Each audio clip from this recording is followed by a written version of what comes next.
Vamos abrir 2 Timóteo, capítulo 2, versículo 2.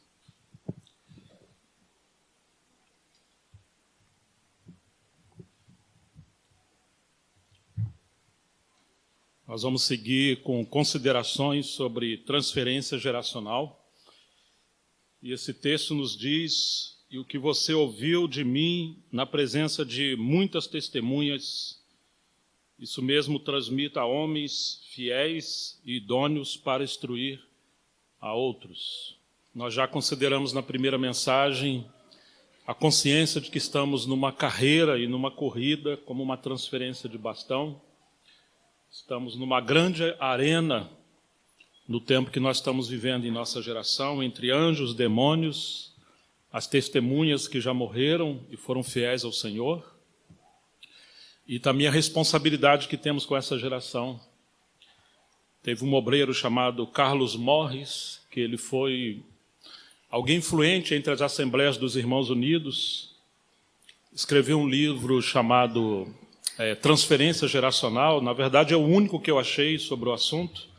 Quando eu falei sobre isso em 2018, eu não encontrei nada que valesse a pena indicar. E ele falou algumas coisas muito interessantes. Uma delas foi que uma igreja que não ensina e prepara outros comete suicídio espiritual. Uma declaração muito forte. E, por misericórdia, eu tenho viajado por vários lugares e quase sempre a origem dos problemas é essa falta de transição ou a transferência do bastão do testemunho do Senhor entre a geração dos mais velhos para os mais novos.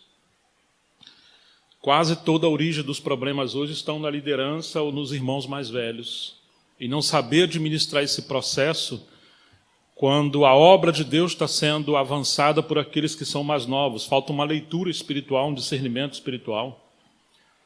E nós precisamos considerar como foi o ministério de Jesus, de Paulo, dos demais servos do Senhor. O que temos que aprender, se de fato temos preocupação com a próxima geração, como será a obra do Senhor se Ele não voltar em breve ou em nossos dias. Qual é a nossa responsabilidade com a geração que vai prosseguir adiante? Isso é algo muito sério, né? Eu fiz alguns apontamentos. Vamos ler João capítulo 14, verso 12.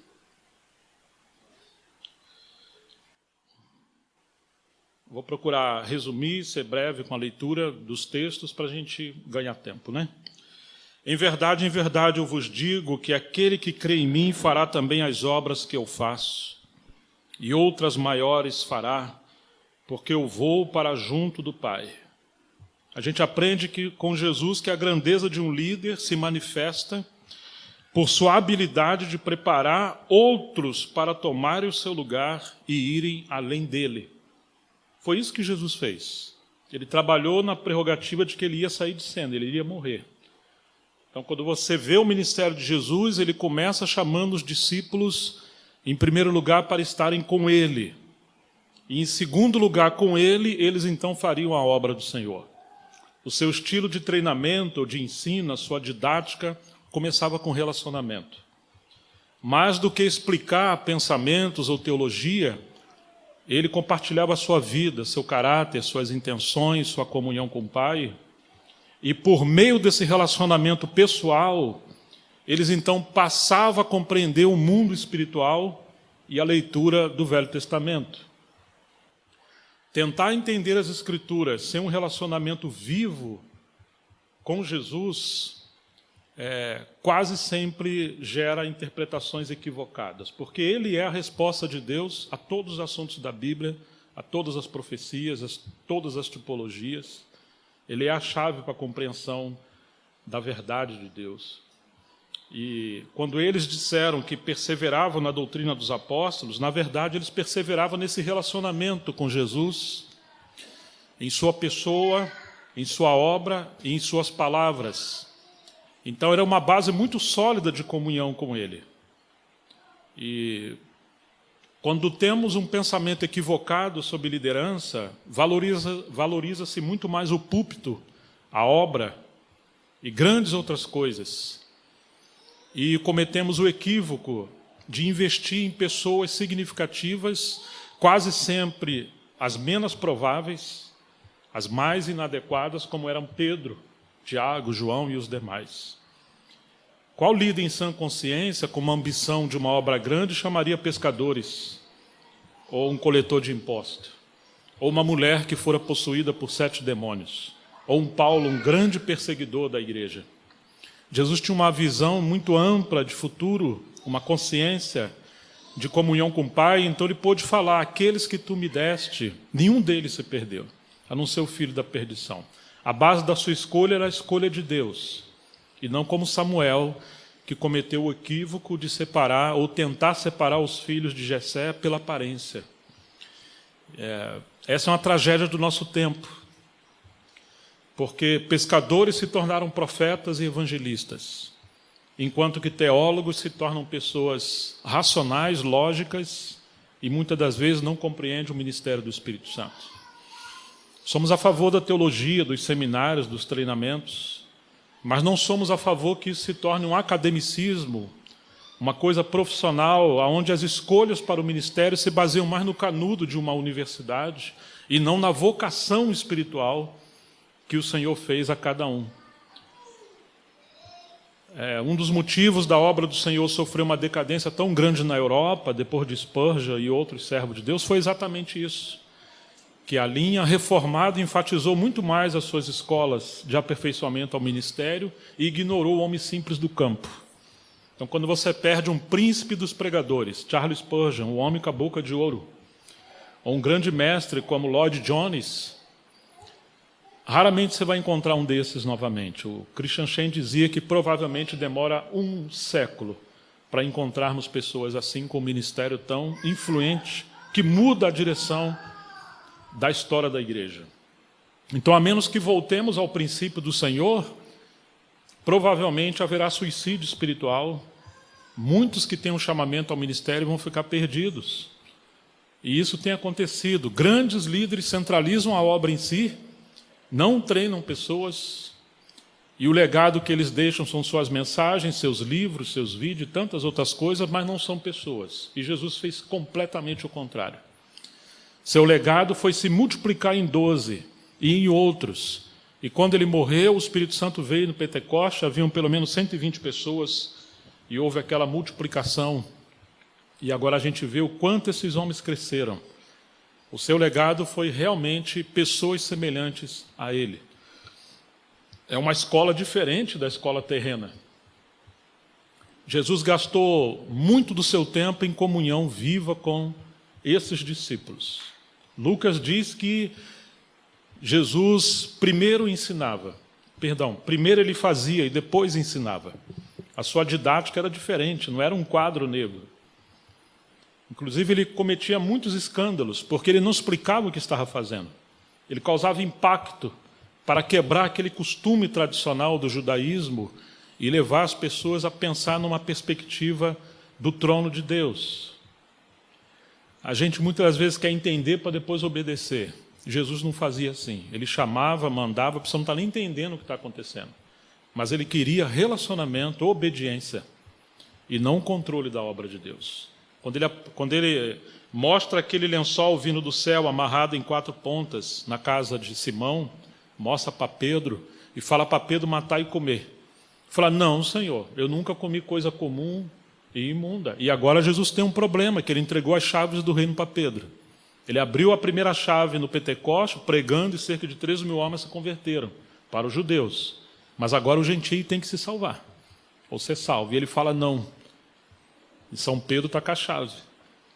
3 vezes tem essa paradoxo entre Pedro e Jesus.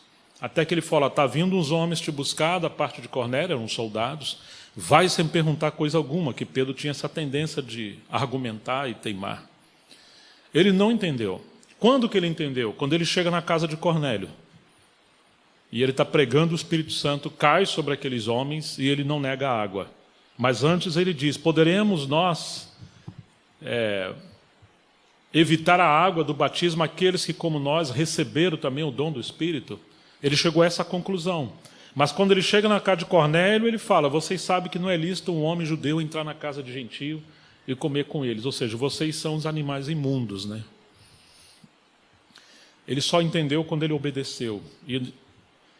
E aí tem essa crise. Você vai seguir o que você compreende pela lógica, pela sua tradição, pelo seu costume, ou você vai seguir a voz do Senhor? Porque ele fala, não, Senhor, ele sabe que é o Senhor.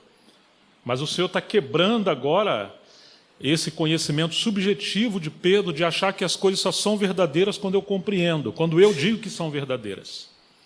E a verdade ela é eterna, independente da minha compreensão ou da minha experiência. Isso é uma escola. E só progride nessa escola quem segue a pessoa viva de Jesus, porque fatalmente ele vai se manifestar de outras formas. Sua obra vai mudar. E não haverá um método se você quiser seguir um método. Ela é dinâmica, ela é orgânica, ela é viva, assim como ele é vivo e dinâmico. Em Marcos 16:2 diz que Jesus se apresentou de outra forma e seus discípulos não creram nele. E ele está sempre mudando a forma. Se apresentou a Maria como jardineiro, aos discípulos no mar como um fantasma, como um viajante, aqueles 2 discípulos no caminho de Emaús, e de várias maneiras ele vai se manifestando. É uma escola. Mas nós cometemos o grande risco de estarmos presos a um método, a um modelo de igreja e de obra, que abortamos as novas iniciativas de Deus. E isso é algo muito sério.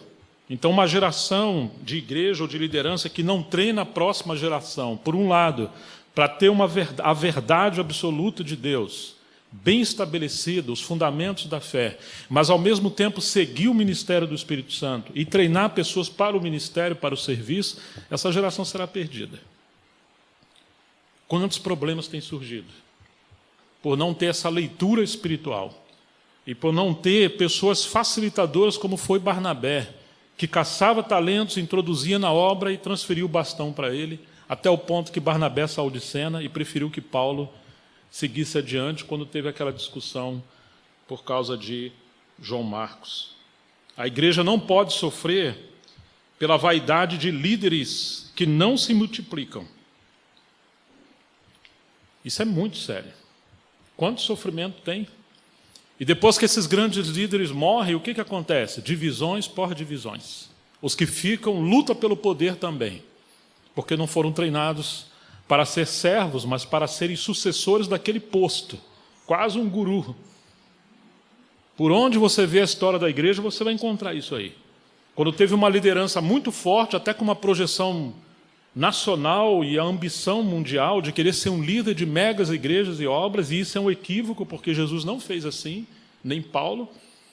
O governo da igreja tem que ser transferido para presbíteros locais, e os obreiros extralocais, eles são como servente de obra dos pastores ou dos pedreiros. Eles servem as igrejas como suporte, mas não controlam. Eles podem aconselhar, eles são pais daqueles que eles geraram, mas o governo pertence a cada localidade. Agora, quando você tem um líder que está centralizando um grande movimento, vira como um papa, e quando ele morre, nós temos grandes caos e tragédias, porque o propósito de Deus é multiplicar lideranças ao ponto de que esses pastores conheçam a realidade de cada sua localidade. Então, nós precisamos de sucessão geracional, de um treinamento que capacite pessoas. Vocês lembram da história de Ezequias, que se encontra em 2 Reis, não precisam, se não quiserem abrir, eu vou ler. Por aquele tempo, Ezequias adoeceu de uma enfermidade mortal. O profeta Isaías, filho de Amós, foi visitá-lo e lhe disse: assim diz o Senhor, põe em casa a tua ordem, porque você morrerá e você não vai escapar. Põe em casa a tua casa em ordem. Ele chora, ele ora, e Deus lhe concede mais 15 anos de vida. E o que ele fez nesses 15 anos de vida? Ele deveria preparar a nova geração para ter sucessão ministerial, liderança de reino. Ele se empolgou.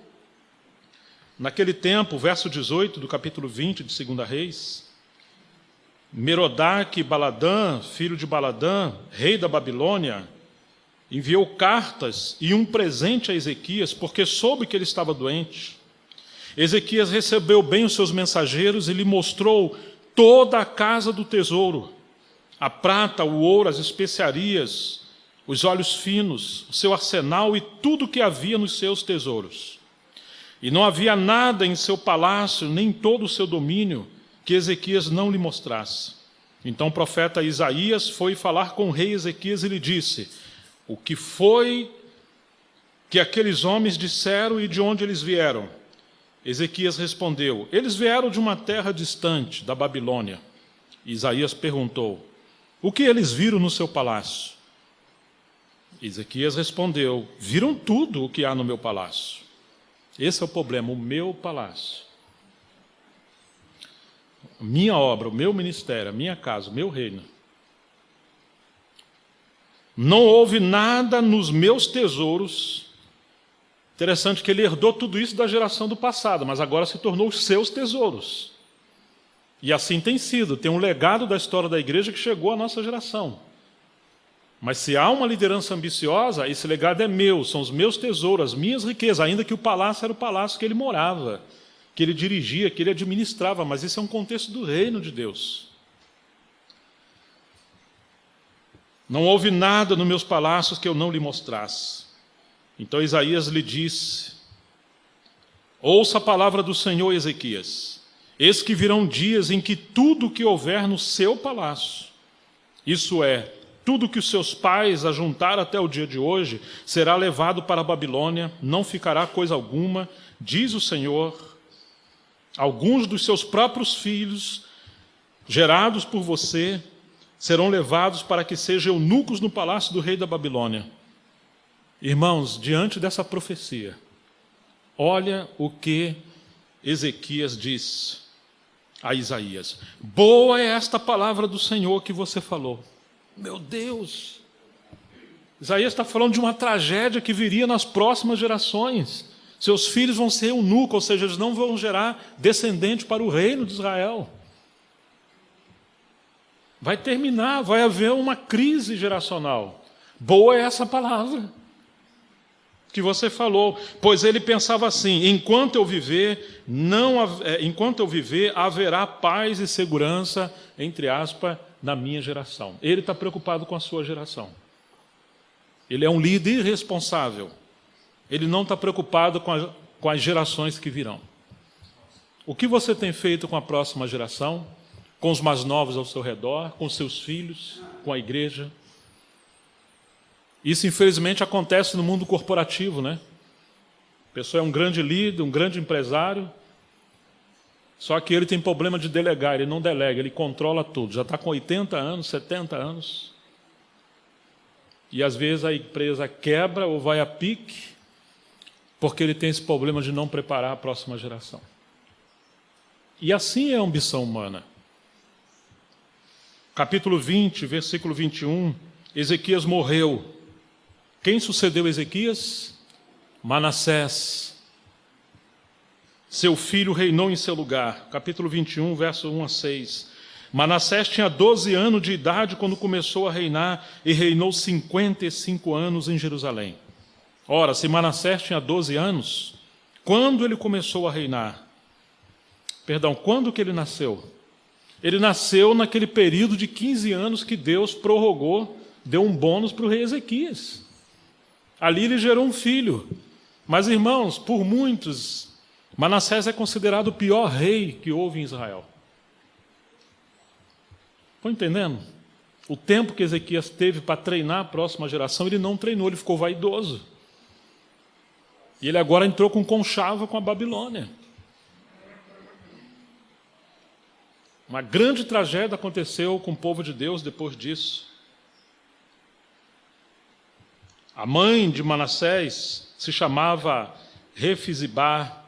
Manassés fez o que era mal aos olhos do Senhor, segundo as coisas abomináveis das nações que o Senhor havia expulsado de diante dos filhos de Israel. Pois ele reconstruiu os lugares altos que Ezequias, seu pai, havia destruído. Levantou altares a Baal, fez um poste da deusa Azerá, como que Acabe, rei de Israel, havia feito. Prostou-se diante de todo o exército dos céus e o serviu. Manassés edificou altares na casa do Senhor, a respeito da qual o Senhor tinha dito: em Jerusalém porei o meu nome.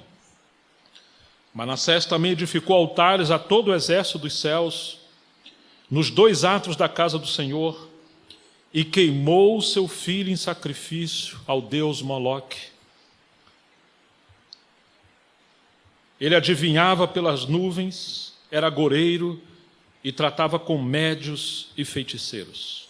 Fazia continuamente o que era mau aos olhos do Senhor para lhe provocar a ira. Grandes problemas há na obra do Senhor por falta de liderança madura que promova a transição geracional com filhos na fé, homens fiéis e idôneos que possam levar o testemunho do Senhor adiante. Esse é o exemplo desse rei Ezequias. Deveríamos nos perguntar por que hoje existe mais rupturas do que transição. Quantas divisões têm acontecido no meio do povo do Senhor?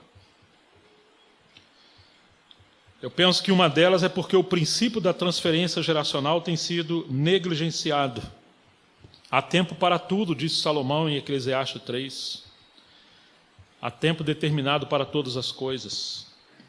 E no capítulo 8 de Eclesiastes diz que, o verso 5, o coração do sábio conhece o tempo e o modo certo de agir, porque há um tempo e um modo para todo propósito, porque é grande o mal que pesa sobre o ser humano. Tem que compreender, com a graça de Deus, buscar a Deus, o tempo de passar adiante o bastão. Você que vê o ministério de Paulo, começa com grandes multidões como evangelista. E ele planta igrejas em muitos lugares. Depois você vê Paulo mais envolvido em formar presbíteros. E você vai encontrar os últimos tempos de Paulo voltado para os obreiros, seus filhos na fé, e escrevendo cartas. Aquela energia que ele tinha para fazer coisa, ele passou para os mais novos. Mas às vezes as pessoas se sentem imortais e insubstituíveis. E isso é o problema da vaidade humana. Por que há mais ruptura do que transição? E a gente vê que por falta de não discernir o tempo de transferir responsabilidade, a nova geração sofre. Me chama a atenção que Moisés, Davi e Paulo passaram o bastão para os seus filhos na fé, para uma geração mais nova treinada por eles, e não para os mais antigos com seus maus costumes. Esse é um outro problema que temos que analisar à luz das Escrituras. Paulo tinha vários obreiros ao seu redor. Alguns pesquisadores calculam cerca de 20 cooperadores atuantes com Paulo. Mas ele chama seu filho Timóteo na fé. E diz que qual ele era, assim era Timóteo também. E diz que era um homem sincero. For investigar essa palavra no original, significa sem cera. Paulo está falando da sua cultura na época, quando se vendia os vasos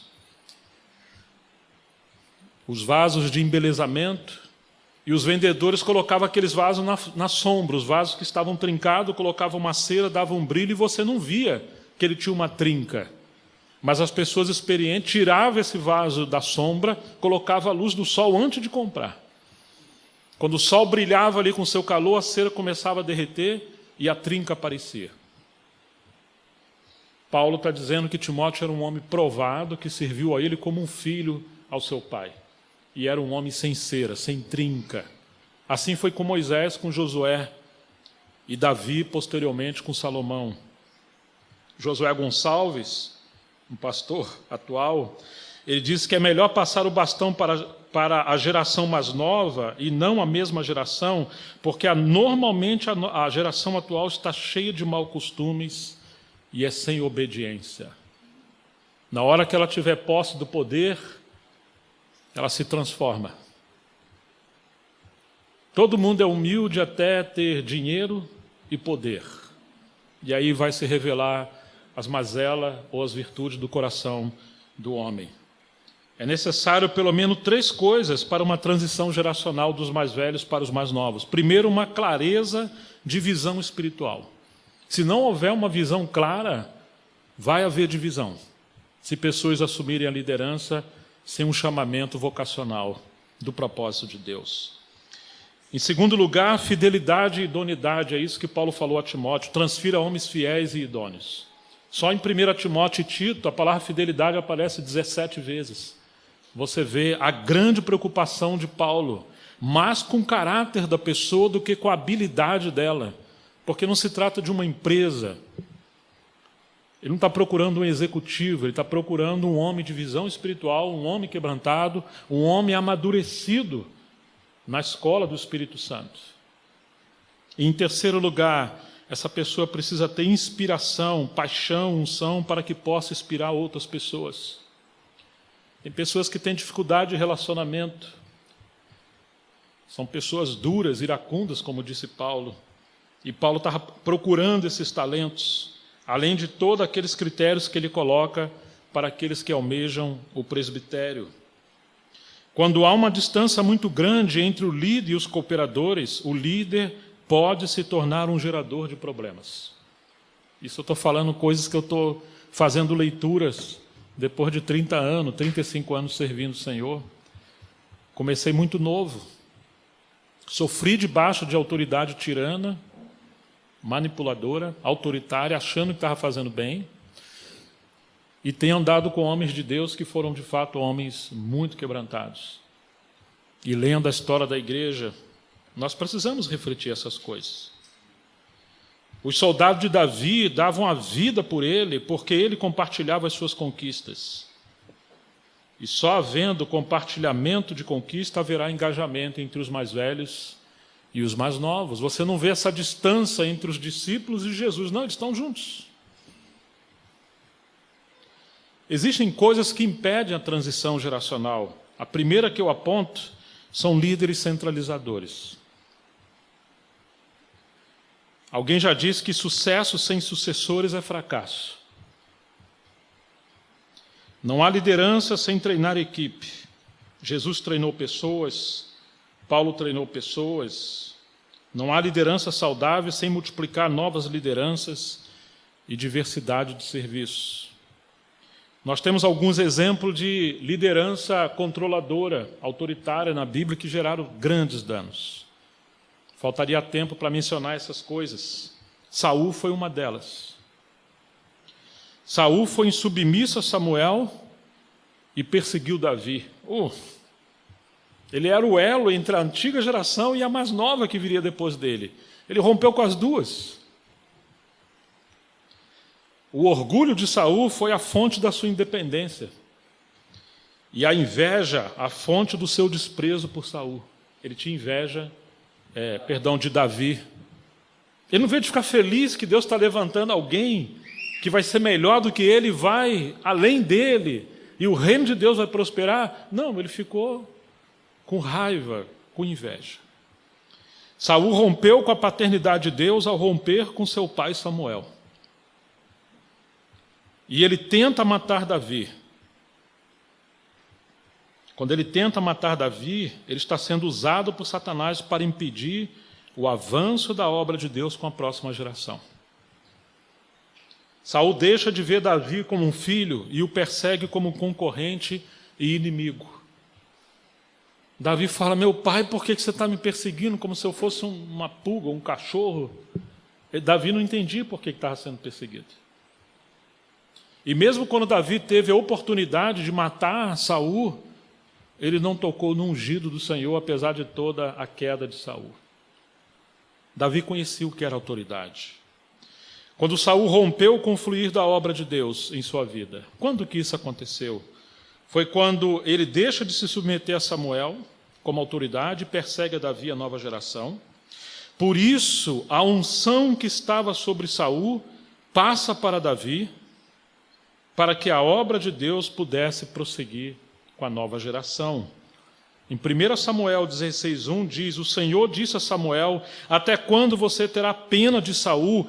Eu já o rejeitei para que ele não seja rei em Israel.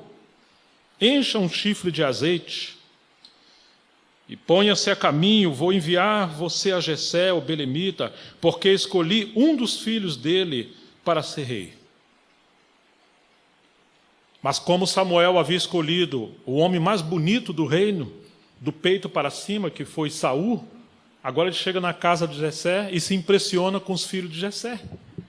Altos, elegantes, fortes, guerreiros. Você fala, não, eu não sou como você. Que olha, eu não sou como o homem que olha a aparência e não vê o coração. Eu vejo o coração.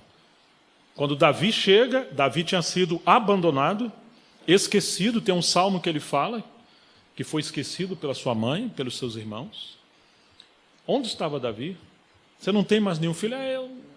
Tem umzinho sim. Fala, nós não vamos sentar e comer enquanto ele não chegar. Onde estava Davi? Davi estava apacentando as ovelhas do seu pai. E lá ele compunha os seus salmos. Deus chama pessoas assim. Ele não está apacentando o seu próprio rebanho. Ele está apacentando o rebanho do Senhor, que às vezes outras pessoas têm a liderança sobre aquele rebanho. Ele é só um servidor, é um cooperador. Mas é desses que Deus está procurando. Pessoas que têm cheiro de ovelhas. Chegamos no capítulo 16, versos 13 e 14. Quando Davi entra, Samuel pegou o chifre do azeite e ungiu Davi no meio dos seus irmãos. Que coisa extraordinária, no meio dos seus irmãos. E daquele dia em diante, o Espírito do Senhor se apossou de Davi. Então Samuel se levantou e foi para Ramá, depois que o Espírito do Senhor se retirou de Saul. Um espírito mau, vindo da parte do Senhor, atormentava Saul. Olha, irmãos, se o servo de Deus, os servos de Deus não entender que seus talentos, tudo que Deus lhe deu é para cooperar com o reino, para que ele prossiga, a unção do Senhor vai embora. E o espírito maligno se aproxima de todo homem orgulhoso. E isso aconteceu. Saul ainda tinha o posto, mas não tinha unção. Em sua misericórdia, Deus usa o jovem adorador, Davi, para consolar o obstinado rei Saul.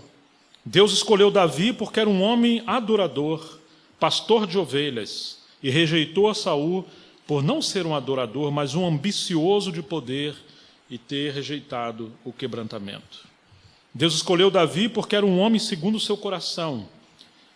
Davi tinha um coração ensinável. É uma das características que hoje está em extinção. As pessoas já sabem tudo. Não querem ouvir a voz da experiência dos mais velhos. Você abre a internet, você tem milhares e milhares de tudo que você imaginar e as pessoas acham que sabem. Deus ungiu Davi para o trono, mas antes do trono veio a perseguição para ele ser quebrantado. Tem um livro chamado O Perfil de Três Reis, de Gene Edwards. Eu recomendo que se leia. O Gene diz o seguinte: Deus permitiu o rei Saul perseguir Davi, o novo rei, para destruir o Saul que estava dentro de Davi, para que Davi, ao assumir o trono, não se tornasse o novo obstinado Saul. Porque todos nós temos algo de Saul correndo em nossas veias. Aquele que luta pelo poder se torna mais semelhante ao querubim rebelde do que ao obediente filho de Deus. Nós estamos numa batalha espiritual. Satanás odeia a continuidade da obra de Deus. E líderes centralizadores podem ser usados por ele, pelo inimigo, para impedir o testemunho do Senhor na nova geração. Estamos considerando coisas que impedem a transferência geracional do testemunho do Senhor. No Novo Testamento temos um exemplo de líder centralizador e obstinado, que foi a terceira epístola de João. Vamos apenas mencionar por causa do nosso tempo. Vocês lembram de 4 personagens ali. João, digamos a geração pioneira. Você tem Gaio, um colaborador de João. Você tem Diótrefes e você tem Demétrio. Quando João escrevia as cartas, ou qualquer outra coisa da parte de João que chegava lá, Diótrefes não a recebia e rasgava. Quando João enviava cooperadores, ou outro chegava lá, Diótrefes não recebia. Bom, então uma casa hospitaleira, querida, recebia os servos de Deus. O que Diótrefes fazia? Excluía eles da comunhão. Quem recebia? Gaio recebia. Gaio conheceu a primeira geração. O nome dele é mencionado com Paulo, o nome dele está na Ásia. Era um homem piedoso, segundo a história ele era abastado, era um homem rico, no mínimo tinha um bom poder aquisitivo. Ele não só hospedava, ele blindava, ele sustentava a obra de Deus com as suas ofertas, e aqueles que saíram entre os gentios sem receber nada dos gentios, saíram pelo nome do Senhor, Gaio promovia os recursos para a obra de Deus prosseguir por eles. Diótrefes ficou muito chateado com isso. E João fala assim: aqueles servos de Deus que voltaram daí deram testemunho da tua verdade. Não é a verdade de Deus que eles estão falando. Eles estão falando que Gaio tinha uma verdade. Ou seja, a verdade era como Jesus falou: em verdade vos digo. Os fariseus tinham a verdade objetiva, mas não tinha a verdade como experiência subjetiva na vida deles. Gaio tinha a sua verdade, a experiência com a verdade, o amor, o serviço. Mas Diótrefes perseguia. Diótrefes seguiu o espírito de Saul. Rompe com João, a primeira geração, persegue a nova geração, representada por Demétrio. Graças a Deus por Gaio, que serviu de junta e ligadura entre a geração de João e Demétrio. Gaio foi cooperador de Deus ao ser um facilitador e colaborador dos servos de Deus, inclusive provendo-lhe a mordomia. Agora, olha que interessante, a palavra Diótrefes significa alimentado por Júpiter. Júpiter, ou Zeus, na mitologia grega romana, era o pai e o soberano dos deuses. Conta-se dele que ele venceu os titãs, derrotou seu pai Saturno, deu o mar a Netuno e os infernos a Plutão, havendo reservado para si o céu e a terra. Como se vê, Júpiter era prepotente e ambicioso, razão porque mereceu o cognome de Júpiter tonante, ou aquele que atroa, que troveja. Diótrefes, no lugar de ser alimentado por Deus, passou a ser alimentado por deuses caídos, ou os anjos caídos. Diótrefes lutava pela primazia entre o povo de Deus, é isso que diz João, porque dava lugar àquele que batalha pela primazia, aquele que quer o trono de Deus, e por isso foi lançado dos céus para a terra. Diótrefes representa a união da carne e o diabo, atuando na liderança do povo de Deus. Como aconteceu na saga do Senhor dos Anéis, acho que a maioria de vocês já viram, se não todos, quando aquele líder dos anãos chega no castelo, na montanha, na hora que ele observa a riqueza, o ouro, a grandeza de tudo aquilo, ele é possuído pela ambição. E quando isso acontece, aquele dragão que está adormecido desperta, e ele vai até o castelo, e ele se apossa dos tesouros do rei. É isso que acontece. Quando a inveja brota no coração de um homem de liderança, ele desperta aquele que é invejoso, que é o diabo. O diabo quer ter o primeiro lugar na igreja, já que ele não pode ter o primeiro lugar no trono de Deus. E agora ele quer manipular a obra de Deus usando homens arrogantes e orgulhosos. A posição de autoridade te levará ao pináculo da vaidade ou ao Getsêmani do quebrantamento.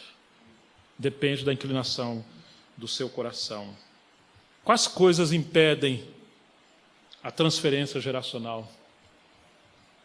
Líderes centralizadores, mas também podemos mencionar líderes que sustentam, entre aspas, a síndrome de Elias, um homem que foi um homem de Deus.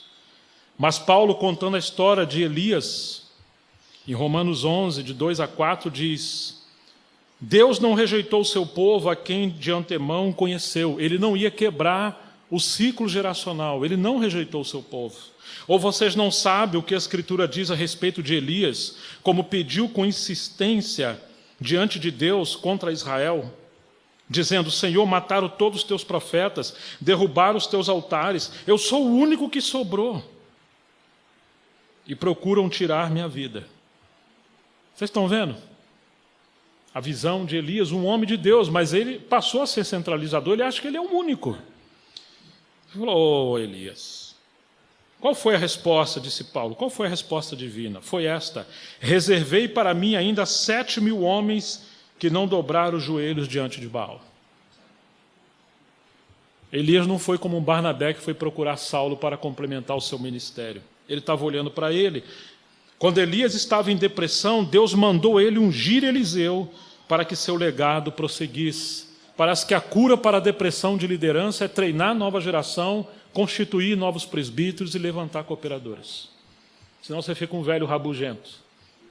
É, Zaga? Mas é verdade. E vai perseguir a nova geração. Temos a síndrome de Esaú.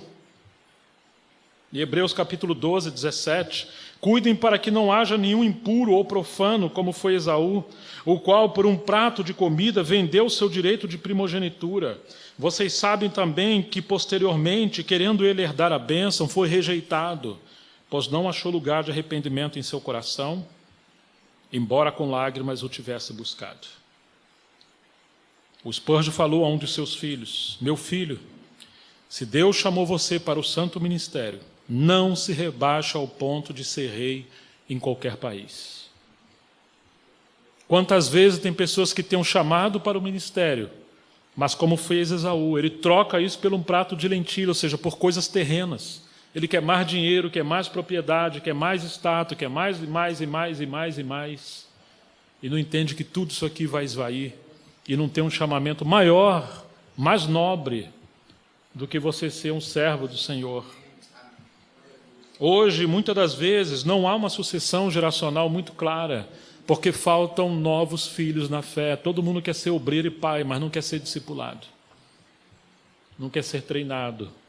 Eliseu deitava água na mão de Elias. As pessoas já querem subir no trono e assumir as plataformas e serem líderes. Quais são as coisas que impedem a transferência geracional? Não é só os mais velhos que temos problemas, como temos visto alguns exemplos. Os ministros ou os ministérios novos, e especialmente os independentes, também geram muitos problemas. Nós poderíamos considerar alguns conselhos para quem está começando no ministério. Eu considerei alguns conselhos de vários servos de Deus. Em primeiro lugar, todo mundo concorda: não ouse andar sem estar debaixo de autoridade. Claro que existe uma teoria, uma ideologia chamada cobertura. Quem é tua cobertura? Não é Cristo, é uma liderança que vai te controlar, te manipular, mas não é disso que nós estamos falando. Estamos falando de uma autoridade que é serva, que reparte, que compartilha, que cuida, que é pastor. Não devemos acreditar em ministério autônomo. Isso não tem base bíblica. Uma pessoa que segue uma carreira solo, quando ela pode ter companheiros, amigos. Claro que é melhor ter um Spurgeon, um Tozer sozinho na liderança do que ter um presbitério com gente obstinada para cumprir, digamos, o ensinamento do Novo Testamento. Mas muitas das vezes as pessoas querem andar independentes quando elas têm a oportunidade de terem pessoas ao seu redor. E a tragédia tem acontecido. Precisa haver conselho. Uma vida não supervisionada não é uma vida vivida com responsabilidade. Quem são os teus mentores? Se você souber quem é seu mentor, você vai saber onde vai chegar daqui a 5, 10 ou 20 anos. Não ande sozinho. Sansão começou bem e terminou mal, porque escolheu viver sozinho. Sozinho, até o melhor que você tem te leva à loucura. Seu casamento e sua família é o seu portfólio, disse um outro irmão. Seu cartão de visita. Não adianta você ter uma grande eloquência, cheio de habilidade, e a tua casa está em caos. A igreja é empolgante, e se não tomar cuidado, você dá tudo pela igreja e o bagaço para a família. Nunca pare de aprender. Alguém que não se atualiza perde a próxima geração, porque ele não consegue se comunicar com o seu tempo. E aí seria bom considerar atitudes que facilitam a transição geracional. Jonatas foi o filho do obstinado rei Saul, mas não seguiu as pisadas do seu pai.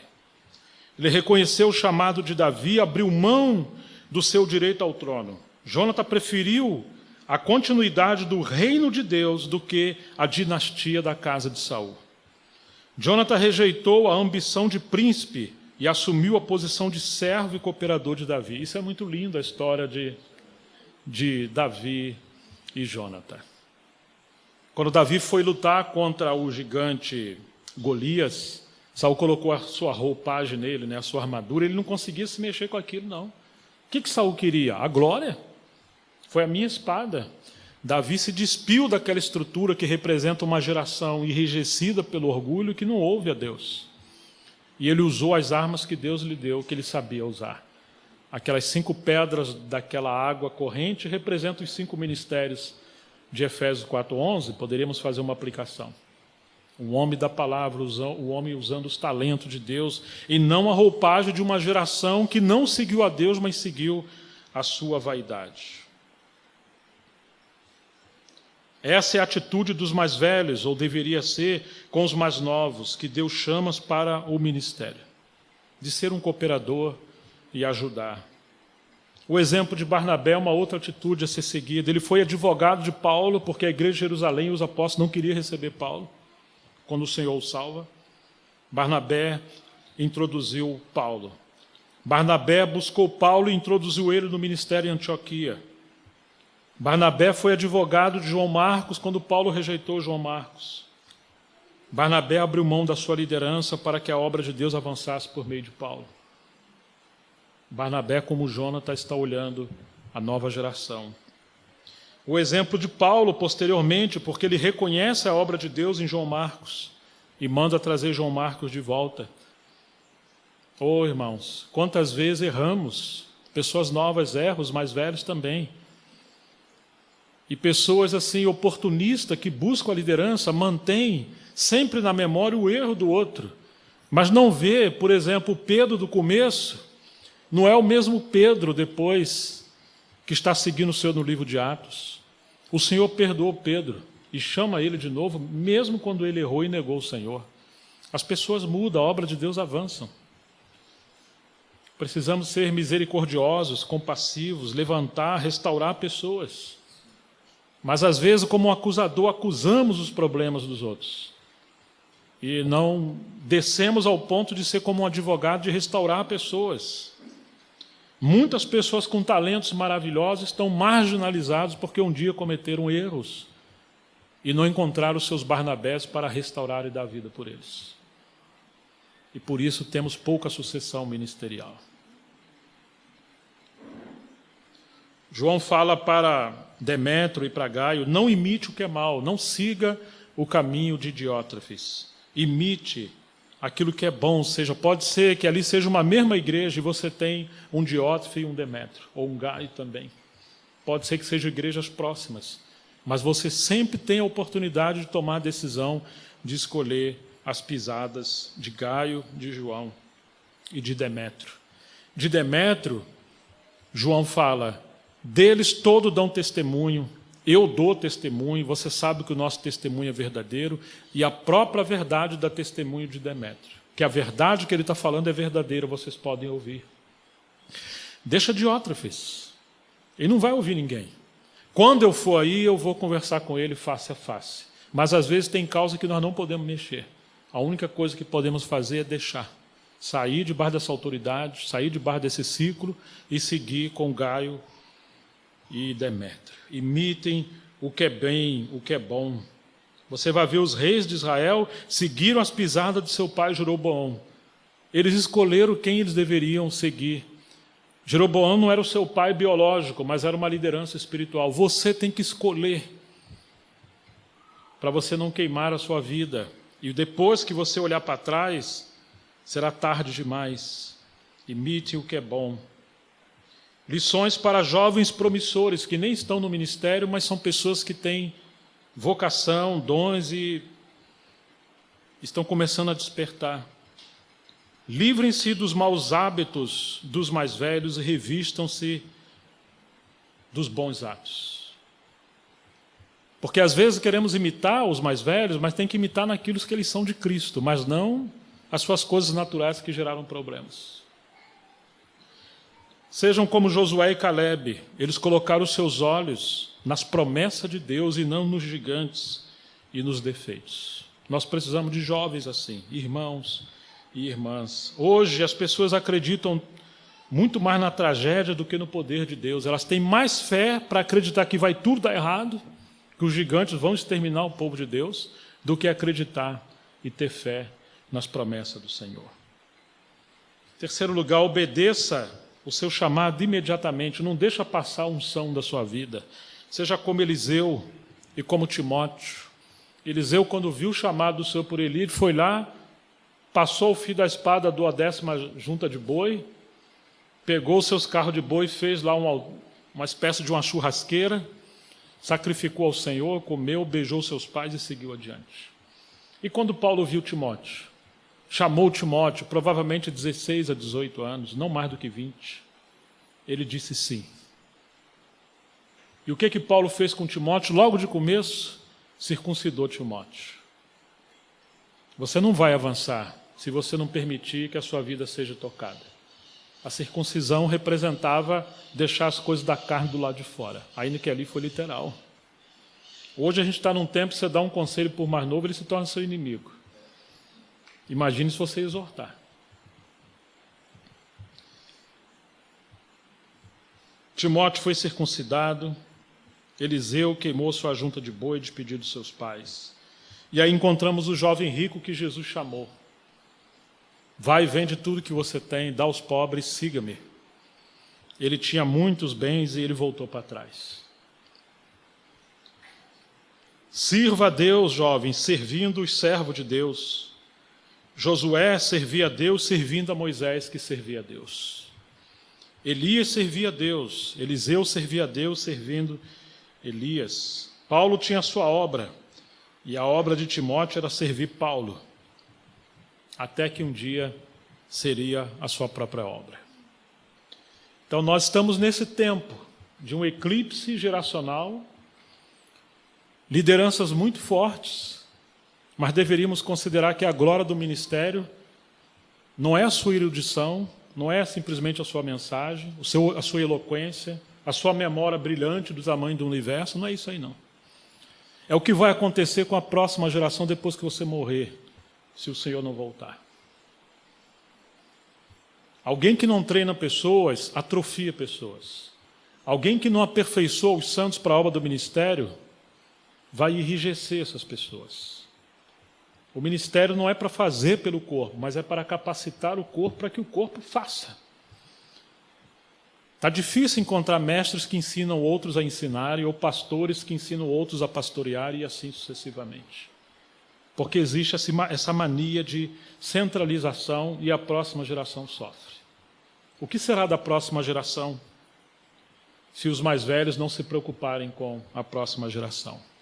Que Deus tenha misericórdia de nós, aqueles que são mais velhos entendam que a glória da velhice é você transferir experiência e desejar que os mais novos vão adiante, é multiplicar os seus talentos. Se os seus filhos ficarem aquém de você, isso não é glória, eles têm que ir além. O Christian Shen dizia que a geração pioneira tinha um cálice cheio, a segunda geração com um cálice pela metade, e a terceira geração um cálice vazio. E eu acrescento que em alguns lugares a quarta geração quebrou o cálice, ou a tradição. Que o Senhor nos ajude a ver transferência geracional cheia do Espírito Santo, para não apenas a teologia, a tradição da igreja, a história da igreja, seja realmente transferido, mas a unção, como fez Moisés transferindo da sua unção, do seu dom, quando impôs as mãos sobre Josué. Claro que isso não é uma mágica, mas quando há um relacionamento ministerial, essa mesma unção vai sendo multiplicada. Foi o que Paulo falou sobre Tito. Enviei Tito, ele se aproveitou de vocês, falando aos Coríntios, na sua segunda carta. Porventura não andamos no mesmo espírito e sobre as mesmas pisadas? Pisada fala de testemunho, de obra exterior, de ministério. Mas espírito fala de realidade espiritual. E nós precisamos andar juntos assim. Não com pessoas que não têm o mesmo espírito, a mesma visão, no sentido de revelação espiritual, que vai dar problema. Mas precisamos orar para que o Senhor nos leve a essa realidade de transição geracional. Eu tenho tido muita peso e sofrimento nessa área, porque quase todos os problemas que estamos administrando ou servindo as igrejas, a raiz está aí. Na verdade, são dois focos: famílias e liderança. Precisamos voltar para famílias. Não fique iludido com uma igreja que tem um grande número, todo mundo está cantando, e isso não representa muita coisa, não. Talvez o clube do Corinthians, quando está lá no Maracanã, é muito mais empolgado do que as igrejas. Nós precisamos ver o quanto de Cristo há nas famílias, na realidade dos cristãos, em santificação, em consagração, em obediência à palavra de Deus. E o quanto a liderança dos mais velhos estão sendo humildes para ajudar os outros a irem adiante. Que Deus tenha misericórdia de nós e nos ajude. Vamos orar. Pai, em nome de Jesus Cristo, cada vez mais nos sentimos inadequados diante da presença do Senhor e cada vez mais nos sentimos encorajados a seguir o exemplo do nosso Mestre. Na escola do Espírito Santo, que o Senhor nos ajude a viver as implicações do Teu reino. Dá-nos a Tua graça, Senhor. Nos ajude nesse assunto de considerações sobre transferência geracional, que o Senhor ajuda-nos a ser uma bênção para a nova geração e não um problema. Também levante jovens que colocam o seu coração nas coisas do Senhor e os seus ombros para que possam tomar o arreio e seguir adiante. Pedimos a Tua bênção, ajuda-nos a ser como Gaio e Barnabé, facilitadores, cooperadores, que possamos cooperar com a Tua causa. Pedimos em nome de Jesus para a Tua glória. Amém. Em nome de Jesus.